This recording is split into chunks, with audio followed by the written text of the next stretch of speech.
Hello बच्चों, let's read the question first and the question says that which plot will give the value of activation energy? Option A K versus temperature, option B 1 by K versus temperature, option C ln K versus temperature and option D ln K versus 1 by T.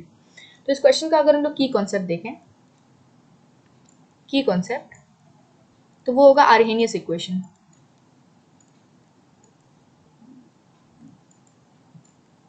Arrhenius equation जो कि होती है K equal to A e to the power minus E A by R T. ठीक है, ये हमारी Arrhenius equation है। और अगर हम लोग देखें यहाँ पे k का या बाकी सारे टर्म्स का मतलब क्या है, तो k यहाँ पे है रेट कांस्टेंट, ये है रेट कांस्टेंट, ई ए जो है ये हमारी एक्टिवेशन एनर्जी है, activation energy, R is gas constant, T is temperature, और ये जो ई ए है इसको हम लोग कहते हैं pre exponential factor, pre exponential factor. अब हम अपना बाकी क्वेश्चन आगे भी इसी आर्हेनियस इक्वेशन से ही बढ़ेगा। तो अब हमें क्या करना है, दोनों साइड ln ले लेंगे। ठीक है, तो ये बन जाएगा ln के equal to minus E A by R T plus ln ए।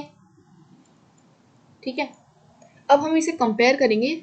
हम जो इक्वेशन लीनियर इक्वेशन पढ़ते हैं y is equal to M X plus C, हमें पता है यहाँ पे इसको अगर इस इक्वेशन से कंपेयर किया जाए तो ये हमारा y हो जाएगा, ये हमारा mx वाला टर्म है और ये हमारा कांस्टेंट c है। और हम जानते हैं कि x का जो कोफिशिएंट होता है इस इक्वेशन में m, वो हमें क्या देता है, स्लोप देता है। तो उस हिसाब से अगर हम इस अपनी जो इक्वेशन है ln k वाली, उसमें अगर हम लोग स्लोप देखें तो हमें स्लोप क्या मिल जाएगा, हमारा जो स्लोप मिलेगा, slope will be minus E A by R. ठीक है, तो यहाँ से हम लोग देख सकते हैं कि अगर हम लोग ग्राफ बनाएं ln k versus 1 by T में तो हमें ई ए की वैल्यू मिल जाएगी। ठीक है, तो the plot of ln k versus 1 by t will give the value of activation energy, will gives the value of activation energy।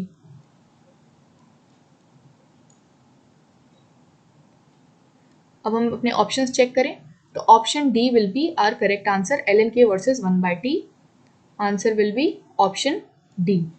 I hope you like the explanation of this particular question. Thank you and all the best.